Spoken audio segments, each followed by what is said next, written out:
All right, welcome to the Unwatchables. This is a movie review show where we talk about movies that we consider to be bad overall. We have two categories that we cover, movies that we consider no-timers and one-timers. The movies today are Venom, which we're calling a one-timer, and the Gotti 2018 film, which we're calling a no-timer. This is Marcus, and today I'm joined by Danny. Hey Marcus, thanks for having me on. All right, Danny, thanks for coming on. So let's first start off with Gotti. What were your overall impressions of the film? Overall impressions is kind of difficult to say. I don't. Are you familiar with the adage? It usually applies to art, and especially in writing. Like you have to learn the rules in order to break them. Okay, I've heard that. I feel like the people who made this movie were just going around breaking rules without ever having learned anything. Like there doesn't seem to be a lot of foundational knowledge of the filmmaking process behind it. Maybe they didn't even know that there were rules that they should be following. They just figured, I'll just throw a bunch of images on the screen and have John Travolta walking around in various stages of graying and balding, and call that a movie. But well, what were some of the rules that you feel like were broken in this film? When I started watching. So let me just say that I tried to watch this movie a few weeks ago, maybe like a month ago, when it first came onto streaming, out of morbid curiosity, and I got about 15 minutes in, and I was like, "There's just no way that I'm going to get through it." It's just kind of chaotic, and I didn't really know what was going on. And so when you asked me about doing this podcast, I was like, okay, make a concerted effort. I'm going to put it on. I'm going to have my laptop with me, and I'm going to try to break it down structurally to see what's going on. Dude, I got maybe the same 15 minutes in the movie, maybe 10 minutes in the movie. I'm like, the first thing I read is, here's John Travolta's ghost just telling us pretty much everything that's going to happen in the movie about, he started from nothing and worked himself up, and he went to jail and he died. The movie probably should have ended there in the first minute and a half, if I'm being honest. But no, it went on, and I eventually stopped taking notes because there's no possible way to discern what's happening structurally. There's multiple framing devices. So usually when you're when you're having a voiceover in a movie, right? There's usually one device. So, for example, in Titanic, you have the old woman telling everyone the story, right? And that's where we start the flashback. Well, when you say device, does that mean item? No, like it's just the means by which the writers set up, like how we're going back in time. So Titanic is that, right? It's the old woman coming onto the boat, and she's looking at images on the screen that they're showing her of the ship underwater, and she starts telling the story. And then sometimes it's just like an omniscient narrator, like Morgan Freeman in The Shawshank Redemption, right? You just hear his voice and he's telling you what happened in the past, somewhat like a novel. This one starts and you think, okay, we're listening to the ghost of Gotti tell his life story. And then within that device, we jump to him in jail, right? And pretty early on in the movie, I don't know, you saw that scene where he's sitting in prison with his son who's visiting him, Gotti Jr., and then Gotti Sr. Starts to tell Gotti Jr. a story, and then that becomes the framing device within the framing device. And along the way, there's various other devices that come into play. There's at least one more I think that I can think of where one of Gotti's friends starts to tell Gotti Jr. a story about Gotti Sr., which is taking place within Gotti Sr.'s telling Gotti Jr. about his life in prison, which is also then taking place about Gotti Sr., right? Dead as a ghost, telling us all of this. And so, boy, that was really confusing what I just said. And the movie somehow sounds like Inception. It's very much Inception. If Christopher Nolan was like making Inception but didn't understand that he was going to dreams and within dreams and he just did it accidentally, that's what this is. It's like Inception by accident.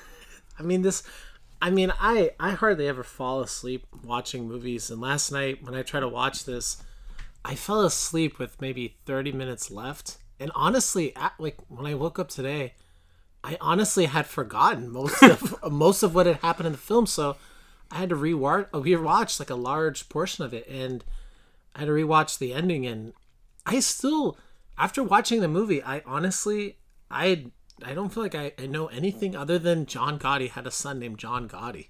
I feel like that's right. That's all I know. And John J. I think Yeah, that's another thing about. So this movie presupposes that you have an intimate knowledge of Gotti's life and the inner workings of the Gambino crime family that he took over, because they're throwing names at you left and right. There's the chin, there's a gas pipe, there's a wallet. I can't even remember. Yeah, the bull. I don't know these guys' names. They're just flashing them on screen for 5 seconds, no context, no background, and no development of any of the characters, and assuming that we care. Like I literally thought the same. Like I've heard the name Gotti, and I know that he was a mobster person. Yeah. But I don't know anything about where he was, even what time era really. Like I had assumed it was probably 70s, 80s, 90s, but I really didn't know anything about him before watching the film.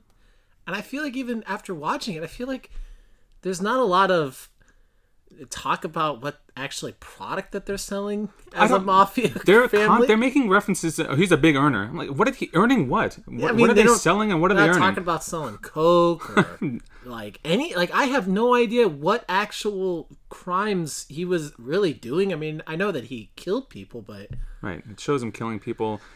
He's in prison and gets a furlough to see his dentist, and he runs off to get a hit in. I thought that was good. I mean, I know this stuff it's based on a true story, so I'm sure some of these are fact, and that's fine. But I think, the fact that it actually happened isn't enough when you're telling a true story in a narrative way, especially in film. You have an obligation to make it make sense within the world of the movie. Just because these things happened doesn't mean that throwing them up on screen in any order there's no order to this thing. Yeah. They're just showing vignettes of this guy's life. And I feel like for a third of the movie, it's just him going from being arrested to another time being arrested. He's not doing anything, and then you see him at a trial, and then the next scene is him at another trial. I think it's early on in the first 15, 20 minutes of the movie, he gets out of jail. And then he drives home. You remember that scene where he's going home? He has to ask his son where he lives. Oh, yeah. He gets out of the car. He's like, "Can I live here?" He's asking his wife, played by Kelly Preston, his real-life wife. Oh, no, that was... Okay. So he asks his wife, "Can I live here?" And then the voiceover comes in, and he says, "My freedom was short-lived." And then we literally see him back in jail. This was a 3 to 5 second reunion, and then he's back in jail. I'm thinking, why? What was the point of this? I mean, do you feel like in a typical mobster movie, I mean, would they only show that at the end of the film to kind of say this is something similar to that, where he gets out of jail and then he's back for whatever, a week or something, then he goes back immediately?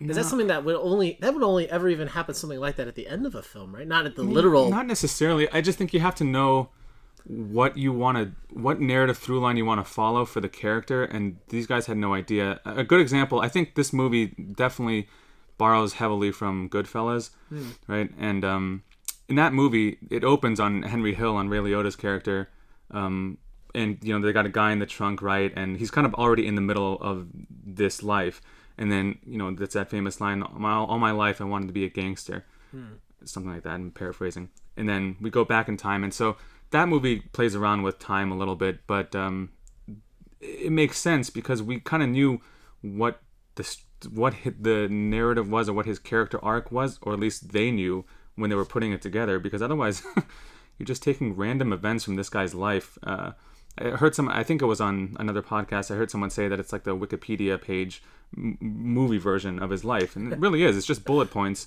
that they just kind of tossed up on the screen. I mean, that's literally, that I can totally agree with that analysis, because in watching the film, I really lost. Not only was I lost, but I also just felt incredibly bored. I just felt bored. I kind of didn't really know what was happening, and I think you're right when you said earlier that people, or whatever, the people that made this film, they just thought that you knew a lot about Gotti and that you cared about Gotti, and I personally don't at all, and that's it didn't really make for any kind of movie. Well, let's talk a little bit about the person, or the whole production of the movie, because I've heard some people say that they think that this film was some kind of money laundering attempt by Movie Pass.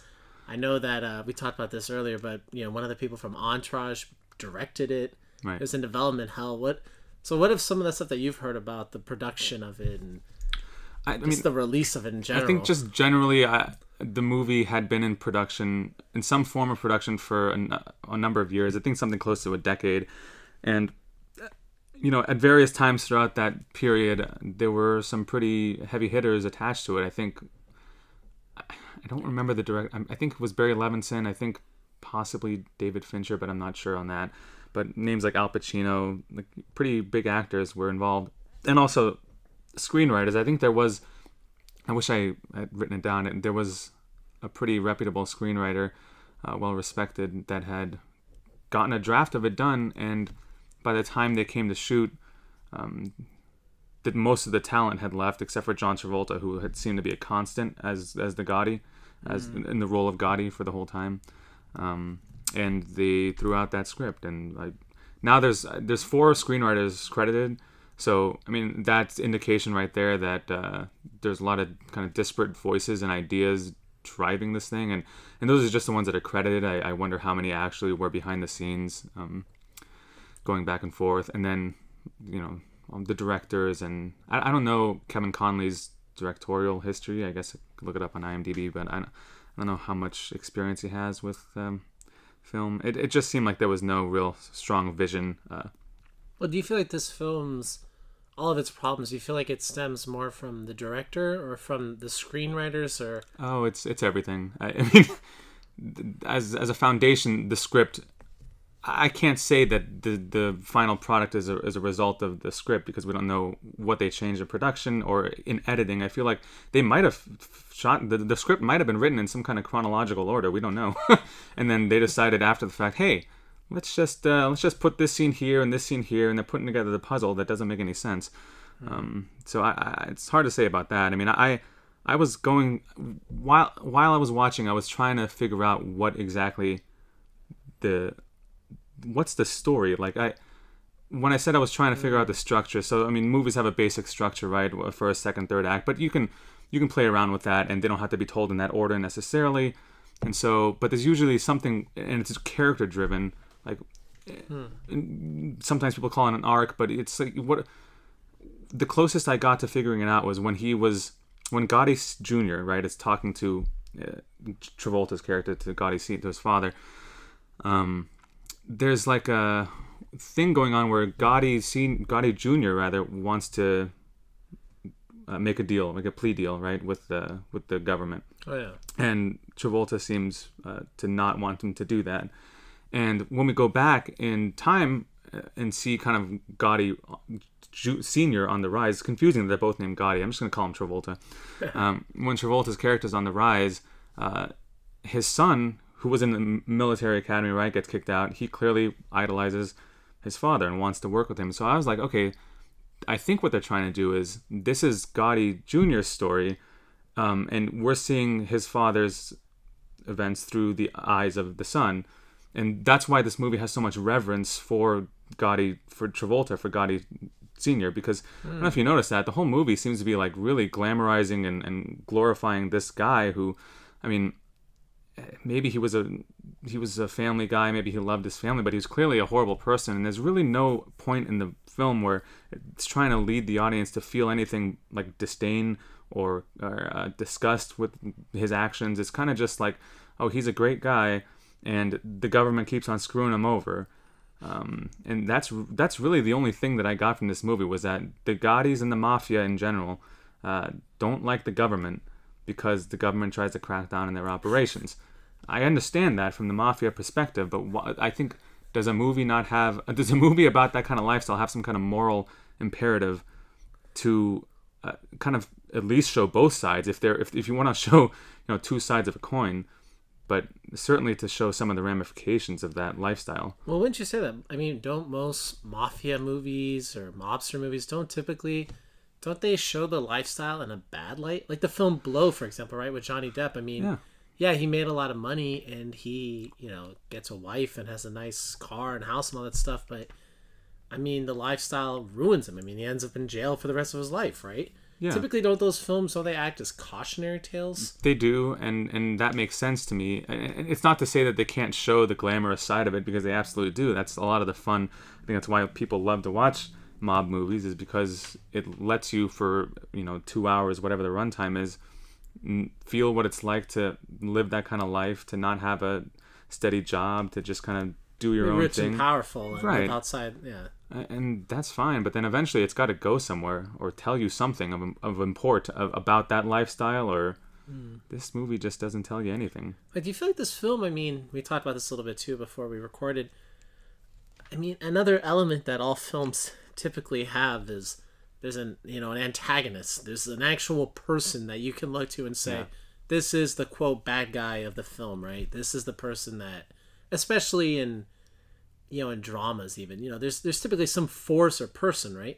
I mean, in this film, I mean, we talked about this a little bit earlier, and you said it might be the government, but I mean, who is the bad guy in this film? Like, I feel like at another, traditional mobster type film, it would be, a rival mobster guy or mafioso type of person that is really bad and tyrannical, and that's who Gotti or Travolta is trying to overcome or kill or something like that. In this film, they reference the guy, they mention a guy like 4 times. Like, oh, we need to take this guy, he's the leader. But, I mean, is that person even really the bad? I mean, who is the bad guy in this? The closest thing that the movie comes to having an antagonist is the government. In order to have a real clear antagonist in a movie, the protagonist, the main character, needs to have a goal. Yeah, that's another thing. What's his goal in this? And that's because the antagonist is going to be the person or the force. Doesn't have to be a person, could be anything that's preventing them from reaching that goal. And I don't know what Gotti's goal is. There's no goal. They don't set anything up in such a way structurally that you can say, okay, this is where the character is at this point, and this is where he's trying to get, and this is what's in his way. The only thing that seems to be in his way, and it's at the end, is, or just when he gets arrested, is the government, because when he's out, he's just doing his own thing. And there's a lot of names brought up. There's a lot of talk about the business and machinations of it, and who's the boss, who should be the boss. I'm like, the Enterprise. I'm like, I just had no idea what was going on. Yeah, who is the Enterprise? And because I mean, this film too, on top of everything else, it looks like it was filmed really cheap. I mean, I didn't really recognize hardly any of the other actors in the film but John Travolta. And I mean, there's scenes where I don't know, they look like they went to one of the people working on the film's house to film scenes. It just it didn't even look like a movie at some point. I was reading that the budget was, I think, around $10 million. The movie, obviously, I mean, Gotti's he's a New York guy, but they could not afford or choose to move the production to Cincinnati, Ohio, to take advantage of a tax credit. And so I felt like that. What, so they filmed it in Cincinnati? They filmed it in Cincinnati. So the exterior shot, I mean, they had some aerial shots, some really wide shots of the city. And I think the opening scene, he's standing in front of the Brooklyn Bridge. The feel of it is wrong, because when they're shooting outside, it's like you're in Cincinnati. You're not in New York City. And so that was weird. There's a lot of weird things. I mean, I can't believe this movie's real. Yeah, I mean, I kind of laughed at the scene where the guy kills his son in the car. I only laughed because, remember when his son, I think his name was Frankie or something, yeah. he's riding on a little go-ped or something, or moped. And when he's in the street, when he's kind of swerving back and forth, I knew that he was going to get killed by that car. And when the guy, is coming up on another street and he makes the right turn, I was like, oh my gosh. And the reason you knew is because it was so heavily telegraphed by the editing. They cut back and forth between the car and the kid on the bike. I don't know how many times, maybe 5-6 times. I mean, have some faith in your audience. Or maybe, how about this? Just have it be a surprise, like a oh my god moment in the movie. Don't tell me, 30 seconds to a minute beforehand what's going to happen. I mean, this movie wasn't even that long, so they spent a minute talking about that. That's more time than we spend with Frankie the kid. And then one of the worst lines resulted from that death. I mean, it's a tragic death. In real life this happened, so I don't want to besmirch but John Travolta says to the guys he was 12 years old, he doesn't even have hair on his prick. And I'm thinking, on his prick? Do people have hair on their pricks, or is it another part of the male anatomy that has the hair? I don't know. I haven't looked at enough in my lifetime to really give a good answer. But that's just a weird thing for him to say about his own son. It was. As well. We understand. Yeah, he's 12. He's okay. Yeah, we get it. He's a kid. We get it. He's gone through puberty. There was just so many. I feel like with this film, I mean, typically, even with bad films, you can look back and say, okay, if you change this or that, or I'm sure we're going to mention when we talk about Venom, that there's a couple things that you could have changed about Venom that could have made it even a better movie, for right? Sure. But with Gotti, I mean, where do you even start? Looking at Gotti, is it almost like, like the end of a Cat in the Hat when the whole house is wrecked? Like, imagine, the Cat in the Hat didn't actually clean the house, and you're the mom, and you get home, and the house is just destroyed. Every window's broken, the garbage disposal's broken, there's trash everywhere, the couches are flipped upside down, everything's broken and destroyed. Is this film like that, where you just look and you say, I mean, what do you do outside of, I mean, like, what do you do? Like, who do you keep? Do you keep anybody? Do you keep any of the story? I mean, do you even keep John Travolta as Gotti? Because I didn't even necessarily like him as Gotti either. Well, first, let me say thanks for spoiling the Cat in the Hat. I never even read that story, and now I don't have to because you just told me the end. I don't know what... I actually like John Travolta. John Travolta is trying. I don't know that he's succeeding, but I respect the fact that he's trying. And I've always had a soft spot for John Travolta for some reason. I don't know. I mean, I where think that stems from. Yeah, but I mean, what do I was thinking about that while watching it. Like, how if I were, because I'm a writer. If presented with the challenge of, okay, here's this dumpster truck on fire, how are you gonna put it out and how are you gonna set it straight? I think I would focus on Gotti Jr. I think I would use the framing device of Gotti Sr. talking to his son about using his life as a cautionary tale for his son, but in reverse. And what I mean by that is, I think he wanted his son to be the mob guy. He didn't want his son to make a plea deal. Yeah. And so I think that would be interesting. And then we could see through the lens of the kid's eyes as he's growing up, or as he's trying to join that organization. And that would give us a means of, number one, he's even though he's a son, he's an outsider coming into the enterprise. And so that's a way to kind of give us those expositional moments that explain who these people are and what exactly they're doing, because we don't have that. And I think the whole thing just becomes a lot cleaner. And then the arc is, it's similar to Ray Liotta's character in Goodfellas, and it's also similar to A Bronx Tale. I don't know if you know, with Robert De Niro, and I remember that kid's name, but I think that would probably be the easiest way to do it. Maybe, I mean, we've seen it before, but I don't know. It just seems like, yeah, that's how I would do it. Yeah, I mean, I don't know. It just you just look at this and it's just, yeah, I don't know how you fix it. I don't know if this movie was a scam.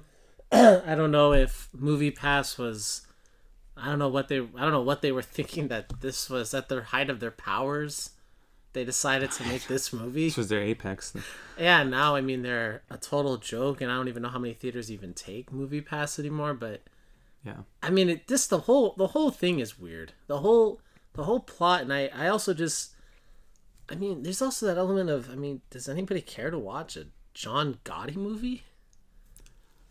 I mean, this movie didn't help. Obviously not. I mean, no one saw it. Yeah, I think there's a place for it if it was well done. I mean, I think good work always finds an audience. That's true. And bad work, MoviePass distributes, and they create like fake accounts on Rotten Tomatoes to, and they were also push up the customer score. And people were using MoviePass to watch this movie. So yeah, one reviewer said, we've joked in the past about studios buying movie tickets so they inflate the numbers. In this case was, they still lost movie on Gotti, and MoviePass paid people to watch it. Or, paid in the sense that they bought their tickets. Right. They subsidized the screenings. I have no idea. I don't know what MoviePass was thinking. I don't know what anyone was thinking in making this movie. No, I mean, I want to do this probably later in the year, like go over the worst 10 films of the decade. And films that, they have a budget, not just something that was made for $100,000 that you find on Netflix, but real, right? Because I consider this a real movie in the sense that you look at the budget and the stars, right? Right. I think this film makes it onto the top 10 of worst films of the 2010s, or whatever we call this decade. Yeah, I think it's in there, the aughts maybe. Yeah, whatever this decade's called. I think Gotti falls in there because it's just. It's got to be. I haven't watched enough bad movies, but for me, it's definitely in there. I mean, I would say that I've been watching a lot of bad movies recently. Like the movies Replicas and Mortal Engines are definitely in the top 10. I mean, this two film recent somehow Gotti is somehow better than Mortal Engines, but worse than Replicas, and that's saying something because, man, all three of those films really sucked. I don't know if you remember the scene in Gotti where Stacy Keach, who's the kind of John Travolta's mentor, Okay. the guy with the cow lip on his. Anyway, Yeah.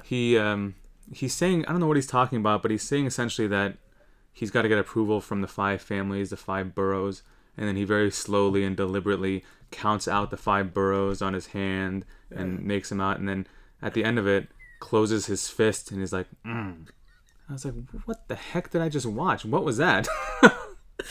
There's ridiculous moments in this movie that stick out, and Stacey Keach he's a good actor. There's good people behind this, and I feel bad, trashing it because it's really difficult to even make this kind of a disaster. It's very, very difficult. So, I'll give them their respect for that, but really, I mean, it seems like you almost couldn't have made a worse movie if you tried with how much money they had to spend and the people involved. I mean, it seems like if you had put all those people into one location, you're like, all right, you have 40 days to make a movie. I mean, could they have actually made anything worse than this? No, I see. I think you're onto something. I think you could have accidentally. You should be able to make something better. Yeah. But maybe it was so well crafted and so good that they then just intentionally screwed it up. It was almost the producers. Right. I think that maybe that's where we are in that territory, because I just don't understand how so many people. How did it go through all of there's a lot of like safety stuff checks you have almost, to right? Dailies and all that stuff. The QA on a film production, I imagine, is rigorous. There's a lot of money behind it. There's people checking dailies. I don't know what studio distributed it, but well, I guess it was MoviePass. I mean, people were checking off on this. They're like, this looks okay, right? Yeah. I mean, ostensibly, somebody looked at this and thought, oh, it's good to go for the public. They put together, the initial cut when it was edited, and they're like, oh yeah, this makes sense to me. And then at some point in post-production, they thought, oh, let's just get the most ludicrous soundtrack together to accompany the scenes. We barely even mentioned that part. I mean, this film had so many scenes where it's transition scenes of Gotti going to jail or Gotti's funeral, and then music is just playing, like House of the Rising Sun when he's like after he dies. That was the funeral. I mean, so I watched this by myself. Taylor, my fiance, and she didn't want to watch it. Well, she's a smart girl, but every now and then she would come into the room at the music cues, and she's like, "What are you watching?" Because she thought I was watching some kind of '80s like pop thing, and then not to mention the Pitbull original music that just kind of felt out of place. The opening music, I thought, this sounds Greek to me. I don't know why. It didn't sound Italian, but maybe I'm wrong about that. But the song that really was awkward for me was when they used "Come Undone" by Duran Duran. Oh yeah. Who was it? It was a Gotti Jr. and some guy in a parking lot. That's all I know. But I thought, that's such a weird song. I feel like that song is really erotic. I don't. Yeah, I mean. And this scene had no eroticism in it. But there we are. That's the kind of movie we're watching. I mean, the music was really weird. It was totally out of place. It just seemed like it seemed like it was just going on in between scenes or when things were kind of happening, just so the scenes seemed more exciting and action. Yeah. When in reality, where they did like Walk Like an Egyptian, for example, when John Travolta is named or nicknamed Teflon Dom, and like he's walking out of the courtroom and they like, walk like an Egyptian, and I was like, what is this? Like it was so. It's just out of Scorsese's playbook, but they misread the play, Yeah, exactly. It was bad. So Danny, you would say this film's definitely a no timer, right? Yeah, I don't think anyone should waste their 2 hours watching this. There's really nothing to be gained from it. It's not even so bad that it's good. It's not, and there's not even scenes where you laugh and you're like, oh my gosh, this is so stupid. It's just you watch and you're like, wow, this is just crap. Yeah, I wasn't laughing. I was confused. But that was it. Yeah, that was pretty much it. I was confused and just bewildered. All right, so now we're going to move on to Venom, which came out in 2018. I'm calling it a one-timer, but it has there's definitely some wiggle room that you can watch it more than once, and you know, you're not going to be thinking to yourself, oh my gosh, like I'm going to kill myself. But that's my overall first take of Venom. Danny, what are your takes on Venom? Yeah, there's definitely an asterisk next to that one-timer designation for me. When I first saw it in the theaters, I was really underwhelmed by it, and I came out with a lot more critical thoughts than thoughts of enjoyment. And I hadn't seen it since that opening weekend when it came out in theaters. And when I sat down and watched it last night, I was actually pleasantly surprised how much of it I enjoyed. I mean, there are still glaring issues that I have with it, but my enjoyment definitely rose on second viewing, ironically, even though we're calling it a one-timer. Yeah. And of course, that might be aided by the fact that I watched it after watching the debacle that was Gotti. Yeah, I mean, for myself, I mean, so when I watched Venom, I went, like, I was at a theater with a friend, and we went, 30 minutes or whatever in the film, and then the power went out, so then we had to leave, and we ended up watching it again that same night at a different theater. So I rewatched the first beginning minutes twice in one night, and I thought the first 30 minutes were just awful. I mean, all the setup, everything with him and like Tom Hardy's relationship and working as a journalist, and I mean that whole journalist thing too was just so stupid / cringy. Like, I feel like someone said, okay, you're an investigative journalist, but mix in the internet. And so he's doing the biggest scoops that anyone's ever heard of, and he's doing like a TMZ show. And I mean, I was thinking, I mean, we're right outside of LA, and I've never. I mean, how many big investigative journalists do you know that everybody in the public knows about and talks to on the street, and is like a celebrity? Like, I didn't even know that such people even exist. Other than Geraldo Rivera.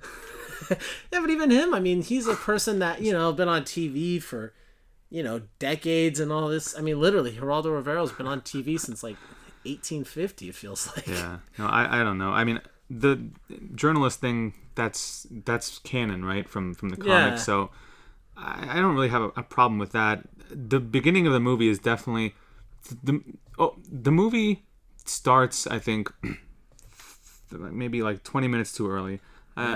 There's way too much happening in that first 20 minutes that isn't involving Venom. So, and I was trying to think about how, like, what to get rid of, what to cut. I think there's some obvious things that we can get into later, but just generally, I agree that the beginning of the movie, it just drags. I mean, if you're looking at it from, this is a movie about the duality that Eddie Brock's character has with Venom. That's really the crux of this movie, is that relationship. But the movie itself has that same kind of conflict going on, where there's on one hand, there's like this serious action sci-fi flick that they're trying to go for with Drake and the Life Foundation and this like really slowly moving alien symbiote that keeps walking across. Oh yeah, across Thailand or wherever. Thailand and Malaysia, and then a little girl and airplanes, all that stuff. And then there's the kind of buddy cop, body horror, like really weird stuff that's going on with when Eddie starts talking to Venom, or starts being, he was infected by him, and that's when the movie gets. I love what's his name? I can't believe Tom Hardy. Yeah, I love what Tom Hardy's doing. It's really bizarre. Well, Tom Hardy, I actually liked him more when he's doing the voice of Venom than he is doing himself as Tom Hardy. Yeah. Himself as Tom Hardy, I mean, obviously it's proven now that he's something of a mumbler. In every movie he's ever in, there's always mumbling going on. It's really hard to understand him, and this film is no exception. But when he's Venom, he sounds kind of almost like an evil British gentleman. He almost kind of has that sound, even though he's evil. Yeah. He's like, I want to bite their heads off. Is he evil? I mean, he's... Well, I guess that's true. He's not actually evil. But, he's saying things like, I want to eat this guy. Yeah. Right? Well, and he's just like, hungry. It's not evil. I ate before I came here. I guess that's true. But, but then when Tom Hardy, when you're seeing him... That's why I feel like this film, that's why the first half hour, to me, was just unbearable. Because Venom's not in the first half hour. That's the biggest problem with this movie, and the reason why I wouldn't I wouldn't personally rewatch it multiple times because what it does really well, it does too little of. It just starts too late. I think the first time we hear Eddie, or the first time we hear Venom talk to Eddie, is I clocked it at like 40 minutes into the runtime, and that's way too late. I mean that should happen in the first 20 minutes, 25 minutes. I mean, if you're looking at it like, again, I'm going to go back to structure, like in terms of how the movie should be structured, like when he gets infected, is that the right word to say, with the symbiote? When the symbiote infects him, that should be the end of the first act, really. Okay. Right? And, or no, let me rephrase that. That should be, I think, around the minute 15, minute 18, like the inciting incident, because then he starts to feel really weird. And then he starts to act really crazy, right? He goes like home and eats these frozen tater tots and kind of like, what's going on? And we're not really sure yet what's happening, or he's not really sure yet what's happening. And then it's followed by an even weirder scene where he goes, my favorite scene in the movie actually, where he goes to meet his girlfriend Anne, right, played by Michelle Williams, and at the restaurant with her boyfriend, and he like starts grabbing lobsters and gets in the tank, and I really like that scene. It was a very Nick Cage-ish kind of scene. It did. It had that really wild energy that you just weren't sure what was going to happen, and I really liked it. And I just wish that there was more of that in it. And there's definitely a lot of the stuff with the Life Foundation, and the slowly moving parasite. Right, if you get rid of those, it really gives you a lot more room to have fun with what is actually fun about this, which is the Brock and Venom relationship. I think you're right. I think that if he got infected around, like you said, the 15 or 20 minute mark, and then they spend 20 minutes on the weird stuff like what you're talking about, him, maybe he wakes up one night and he's upside down in his room, right? He's like hanging from a ceiling or something weird like that. Yeah, I mean, that would make more of a fun movie.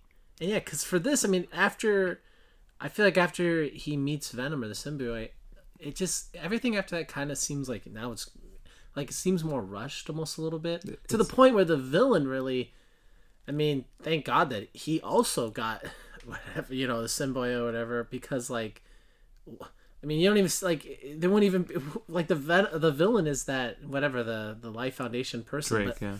I mean, he has no powers or anything the whole film, so theoretically Venom could just kill him at pretty much any moment if he really wanted to make it the effort to just go there to murder him.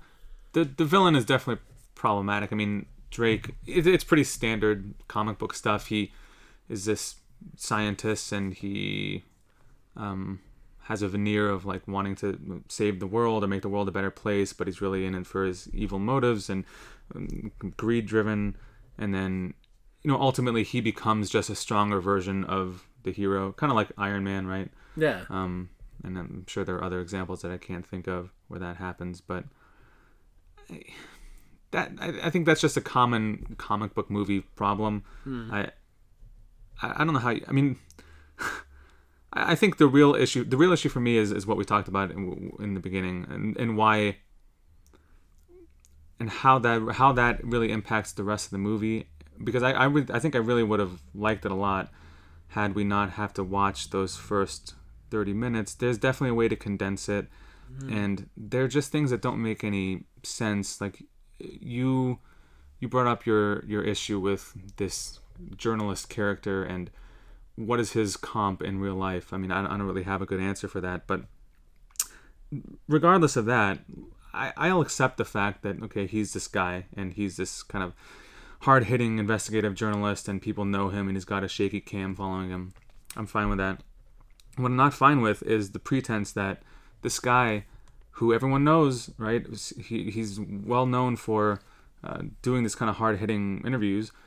Why does this guy get assigned to a fluff piece at the Life Foundation with a guy who's like an Elon Musk stand-in, right? Yeah. Why would Elon Musk have a hard-hitting journalist come into his enterprise to ask him about his Tesla Model 3? Like, he wouldn't do it. He would get a guy who's just going to come in, ask him the stock questions, let him talk up his innovations in his industry, and then that would be it. why in the world doesn't anyone on Drake's PR team tell him, hey, this probably isn't the guy we want interviewing you? I mean, it's things like that. I know there's a suspension of disbelief, obviously, because symbiotes don't exist either, but there still has to be logic from the character and the plot within the world that they create, and that's just not logical. No, I mean, I totally agree with you on that point. That, yeah, I mean, in real life, they would have found someone that was, interning for the publication, somebody that, would revel at the fact that they would even get to meet this person. They'd probably be willing to even do it for free. I mean, I'm sure there's tons of bloggers out there. Yeah, exactly. But I was going to ask you, so before Venom came out,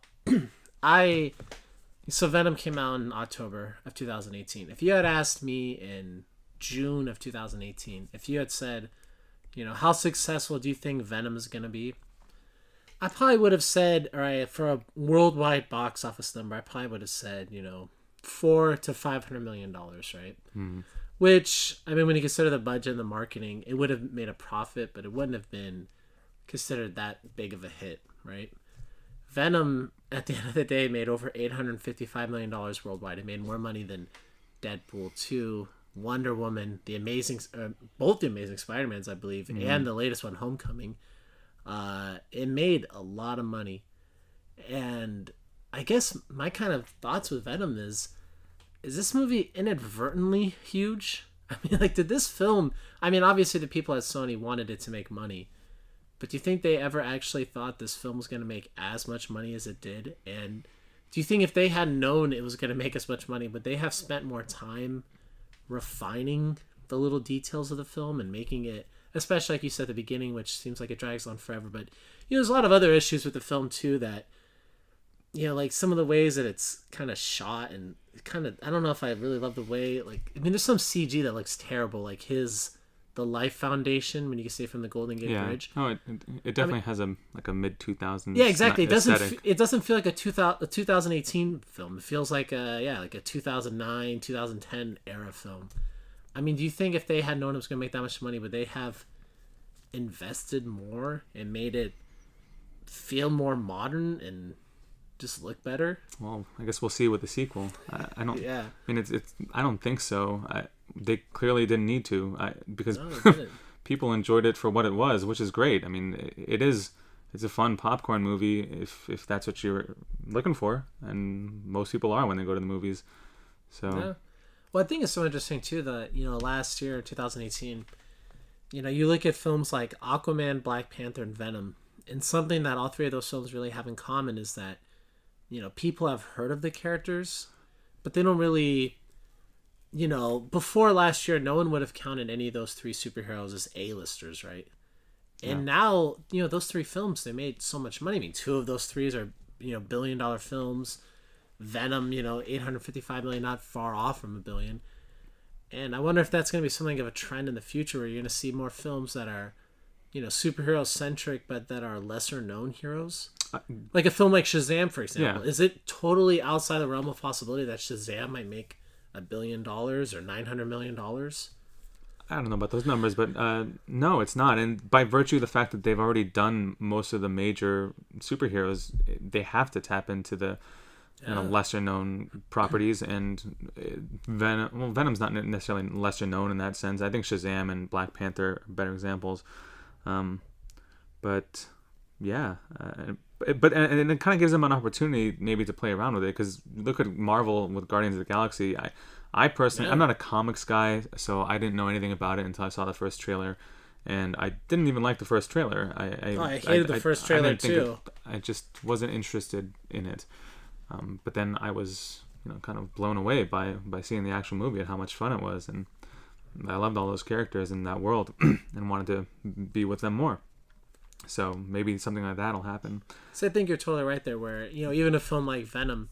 So I mean, a lot of people have heard of Venom, but they really don't know a lot of his own plot points or his own storylines. Right. At least the general population. I mean, I can't name. I guess unless you count Carnage as Venom's main villain, I can't name one other villain that Venom even fought. I can't even name the villain from Venom.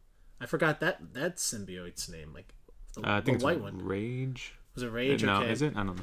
Riot. Right, yeah. So, I mean, I don't even know anything about any of his villains at all. So, yeah, I mean, does that give them more creative liberty to play with Venom's villains and fuse them together than, let's say, somebody like Spider-Man, who's so popular, who's so well known, and so many people have so many ideas in their mind when they see Spider-Man. You know, they think of, you know, maybe past video games. They might think of the 90s cartoon. They obviously think of Tobey Maguire.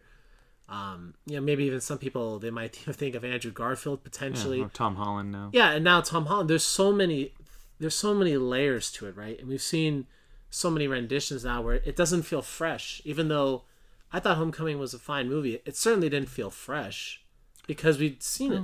We've seen Spider-Man on screen so many times at the end of the day. I mean, I like the Homecoming. The freshness of it for me was the fact that it was basically like a 1980s high school movie, but with Spider-Man in it, and I like that tone. Yeah, and I really like that too. movie.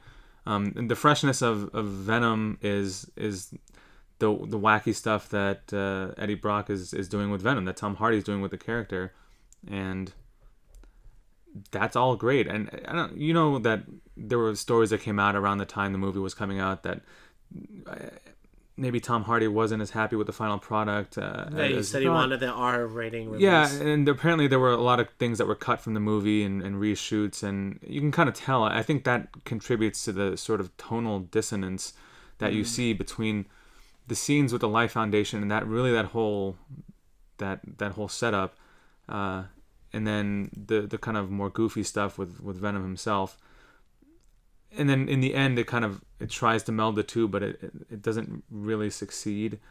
And I felt like they should have chosen to lean in more to the buddy cop genre. I mean, this movie you could theoretically do it as a romantic comedy between Eddie and Venom, where, you know, in the beginning they don't like each other, and then they come to like each other, and then they have a falling out, and then at the end they, you know, get back together. It's essentially what happens. Yeah, that is right? what happens. Yeah. But it just happens in such a condensed time frame because, like you said, the first words we hear them speak to each other is 40 minutes in, and the movie's only an hour and 50 minutes long. Yes. So, and 15 minutes of that is like a fight scene, so there's not any relationship building.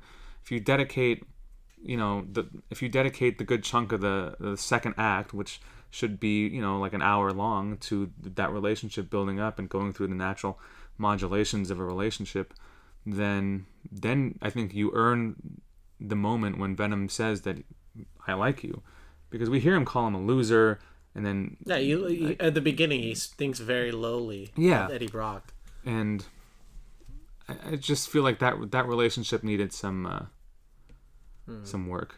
You know, it's one thing we haven't talked about yet, and I haven't heard this mentioned in any of the reviews, is Michelle Williams' boyfriend in that film after Eddie Brock, is he the nicest current boyfriend that we've ever seen depicted in film? Because he really goes out of his way to really care and like Eddie Brock. I'm glad you brought this up, because I was while watching it last night, I was thinking he is absolutely he's a dream. I mean, this guy is really this guy's fantastic. He's a doctor. Yeah, and he's got no perceived vulnerabilities or like insecurities, rather. Yeah. So yeah, I was thinking like, yeah, you are absolutely the right person for Michelle Williams' character, because she's, you know, really intelligent. She's a lawyer.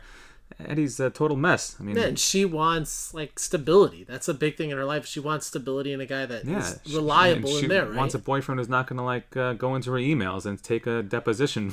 Yeah, and I mean, this guy, I mean, the new boyfriend, he really, I mean, like, he sees Tom Hardy, right, go into there, like you mentioned earlier. He goes into the restaurant and eats the lobster, and it seems like he actually cares about Tom Hardy. Like, multiple scenes in the film, like, he's checking up with Tom Hardy. He's talking to Michelle Williams about him, and you kind of watch that, and you're like, this guy seems like so nice. In fact, that I wonder if the sequel, if there's going to be some.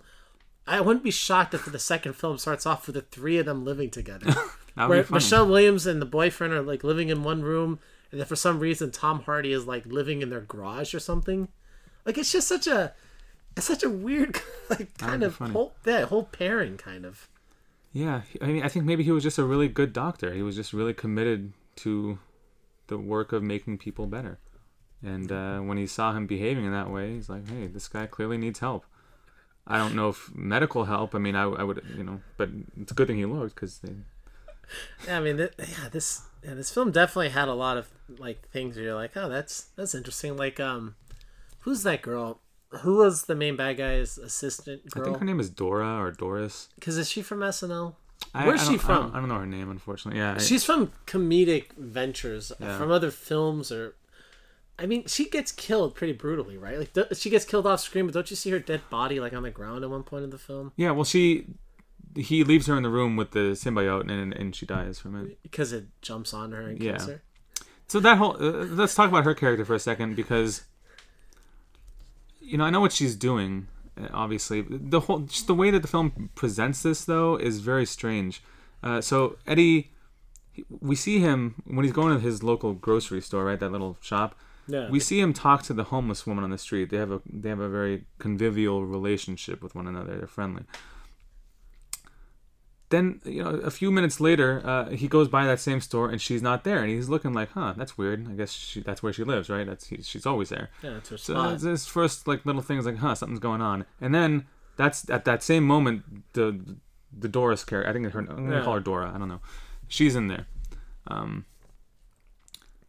Now, she obviously presents him with the story. He rejects it because he's just so defeated. He's done, as he says, trying to save the world, which is like, okay, this is his arc. He doesn't want to save the world, but he's gonna have to save the world. That's good. I mean, that's good internal conflict for the character, hero right? Of thing. But then when he calls her back, and just the whole sequence of them going into the facility. Oh yeah. And, just really easy. She flashes the card, gets by security. That's fine because she works there. They probably know her. Then, they go into the... She uses her key card to get him into the kind of closed off area.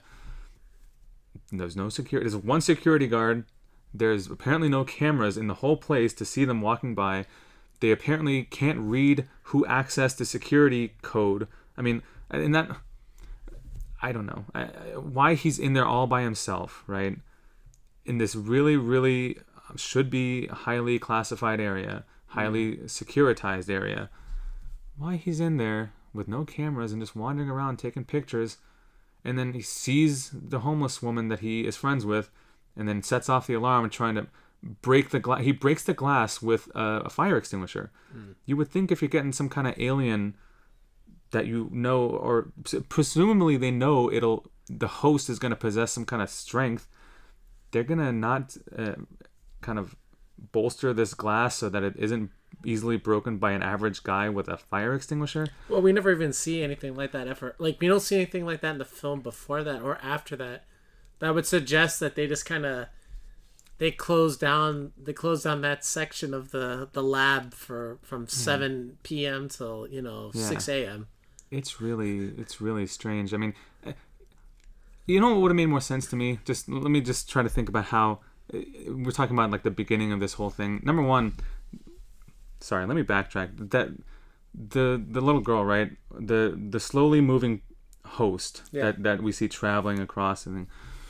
I was thinking about why did they do that? Like, because we cut to that a few times and it's literally like a 60 seconds of just it takes of a just 50-minute slow gap walking that you forget that it even right. happened. And the only reason I can think that the filmmakers chose to do that is because they had a problem. They're like, okay, Drake, Riz Ahmed's character, he has to be infected by the symbiote at this point of the story, like kind of close to the end of the second act. So how do we make sure that that gets to him at that time? And it happens, right? The little girl just happens to walk in. Again, the least secure facility of any kind in any movie ever. She just walks in, this little girl by herself. I mean, don't you think it would have been easier? I mean, they have the yellow one. They have the yellow and the blue symbiotes are there, right? Wouldn't it have been easier if Riot was just a part of them? And something happened one night where he decides to test it on himself. Exactly. I mean, you could have like Willem Dafoe, right, in Spider-Man. But just instead of because Willem Dafoe, that was like the beginning. That was like that was the beginning. But in this film, you could just flip it. Instead, just have it towards the end. Yeah. I mean, just he's driven to the point where he has to do that. I mean, just simple things like that. I mean, I don't know if that's the right solution. I'm sure maybe they thought of it. I'm sure they did. I mean, but. I don't know, watching it just had to have been some way to remedy that situation. Because, I mean, even the scenes, too, where, and, you know, films like this and horror films, there's almost that element of when people get killed. I feel like, at least for me, it has to fall into one of two categories. Either the person getting killed is innocent and it bolsters how evil the villain is, or the second one is they kind of deserve to die, right? Mm-hmm. So when you see Riot inside of the ambulance driver's body, right, and, you know, it goes into the little village and kills those guys, I feel like that, like, I kind of didn't really know how to feel for that, because those guys were kind of douchebags, but, like, they kind of stood up because Riot didn't Riot kill or steal an eel from somebody, right? Well, she, like, as the ambulance driver girl? Yeah, so she ate the eel and then she killed the worker who was selling it. And then the four guys stand up, right? Yeah. But the guys standing up, you would typically think, oh, these are like fodder guys. These are guys that would be at the bar that would deserve to die, right? Because they're just douchebags. But yeah, I feel like when you watch that scene, you're like, okay, these are bad guys. You know, this is a little physical woman, and these are bigger guys. But yeah, I feel like that really threw me off tonally, because I was like, wait a minute, these guys, they have the tropes of people that would deserve to die in a scene like that. But yeah, in practice, you're like, wait a minute, those guys didn't actually do anything bad at all. Like, that was just one thing I noticed too. I'm like, what was the point of watching those guys get brutally murdered? Like, did they deserve it? No, they didn't deserve it. No one deserves it. The whole scene, I don't want to... that's not how I want to be introduced to what the symbiotes are able to do. Is just some random scene in Malaysia with characters that we never see again. Why show that off so early? I feel like that's a cool moment, and it could have come with characters that we actually care about, or in a setting that's actually relevant to the plot, rather than just arbitrarily crashing in Malaysia and then walking into an outdoor market. Yeah, it takes. Well, what do you think too? What do you think about that time jump? Because isn't there there's a 6-month time jump after he loses his job and she leaves him and loses her job. I mean, is that something that you typically want to avoid in films? No, I think. Is there a rule for that or not really?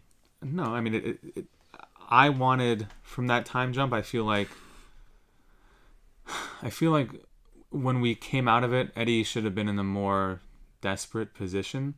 Okay. And so I can't. So that was after he had the interview with. Because that's what gets him fired, right? But, and I was thinking. I don't remember what I was thinking of something last night because I already talked about how it didn't make sense why he would have gotten that interview in the first place, and given his reputation. So why couldn't there have been a press conference that Drake was holding, and Eddie just snuck himself into the press conference? Because that would then show his journalistic kind of talent, right? And also his sleuthing skills, which he would then use later on to sneak into the facility at night, maybe through a different means rather than being ferried by this scientist girl. Like, that kind of stuff, it's a simple change, but it reveals character, and it doesn't take long. That action tells us a lot about him. It tells us a lot about his past and about what he's capable of doing in the future. I don't know. I think that stuff like that could have potentially made it a better way. Any of the changes that I'm thinking of suggesting are to serve the purpose of getting us to the Eddie Venom reunion earlier, so that we have more time for that relationship to build and to play with it. Because that's the gold stuff in the movie. Yeah, that's almost like in the Deadpool film. Seeing Ryan Reynolds' character turn into Deadpool is, that's what you want to watch. You don't care about the villain really. You don't care about anything else other than watching Deadpool do Deadpool things, right? You have to set up the normal life in order to understand the second life. So that's fine. You take 15-20 minutes. You don't give us 35 minutes of just Eddie Brock walking around debating with himself whether he wants to jump back on the investigative journalism train. That's not the movie we're watching. No, that's not. And that's and that's not the movie they were trying to make. I don't think they were trying to do that. And I think a lot of the criticism of the movie is that kind of like that struggle that the movie has with itself. Yeah, I honestly feel like with this movie, unlike Gotti, which we talked about, that it's really hard to imagine a good Gotti film based on what we saw. Yeah. I feel like with Venom, I guess, all numbers 1 through 10 are arbitrary, but I think of Venom as more of a 5 to 6 on a scale of 1 to 10 maybe.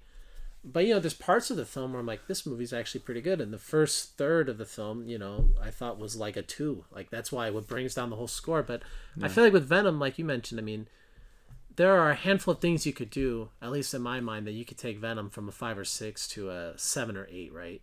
And you could have made a really good Venom film, I feel like. And I kind of just think that they never really thought this Venom movie was going to be that successful. So I think, I don't know if the studio execs really think that, or if they just thought, we just want to pump something out. We're just going to do Venom and just give it a shot. I don't know if they were really thinking that or not, but I just feel like this film was just, even the marketing of the film, I didn't really like the marketing that much. And I really didn't think this movie was going to be that big. And I was completely wrong. I think maybe there was some type of, I think Ruben Fleischer? Yeah.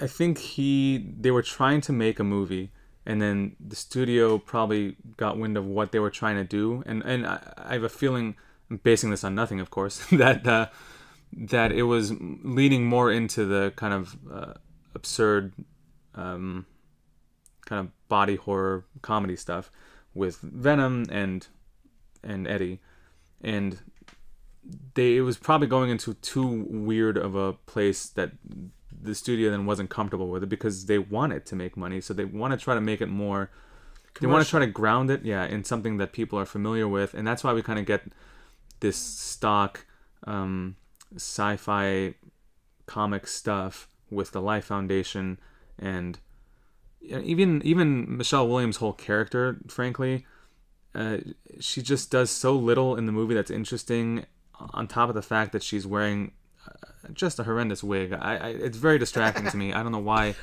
I don't know why she has that wig on, but it just seems like too many people got their hands into it and tried to mix it up, and they kind of they squandered an opportunity to do something really different. But then that makes sense, because in order to do something different, you have to be willing to go to places where some audiences may not be comfortable because they've never gone before, and that could jeopardize your box office. So I wonder if that sets it up for the sequel, where they're going to be able to do more of the, like what you're talking about, the more outside the box kind of zany stuff, because now they say, well, Venom made $600 million outside of America, and it made $400 million in countries in which they don't even speak English as their first language, and they're watching it without subtitles in China. I hope so. So they're thinking, well, we already have the Chinese audience, so why not just do the weird stuff and make more money in America, and it's not going to lose any money in China anyways. Yeah, I hope that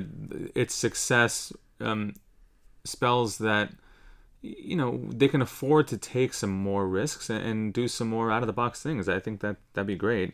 I think in China specifically, you mentioned that the ad campaign, there was some really interesting ads I saw in China. Did I ever show you those? Yeah, you did. It was like Venom as your boyfriend type thing, and it was things that were completely not what was happening in the movie. No, but they had artwork, and they did a lot of really interesting. Like Sony really marketed the film very well abroad. I think on the Chinese side, so I think they work with Tencent, which is a huge production company, or just a huge company in China.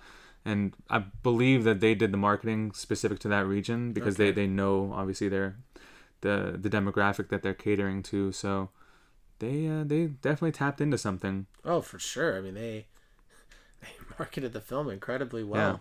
Yeah. So. Yeah.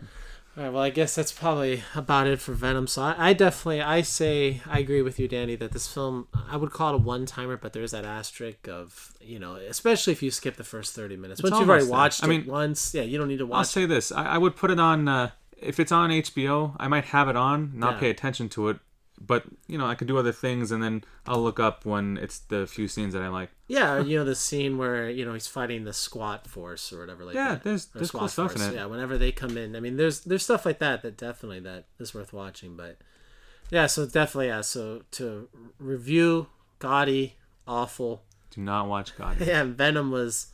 Venom's worth at least one watch for sure. I don't think you're going to walk out of thinking it's crap. And especially now that you're not going to be watching it in the theater anyways. You're going to be watching it at home or on your couch, You can kind of, like you mentioned, you know, you can either play on your phone or play on your Switch or make yourself food while you're watching. Yeah. This film is definitely great for something like that. All right, well, definitely make sure to check in next week where we review more one-timers and no-timer films. Thank you for listening. Thanks.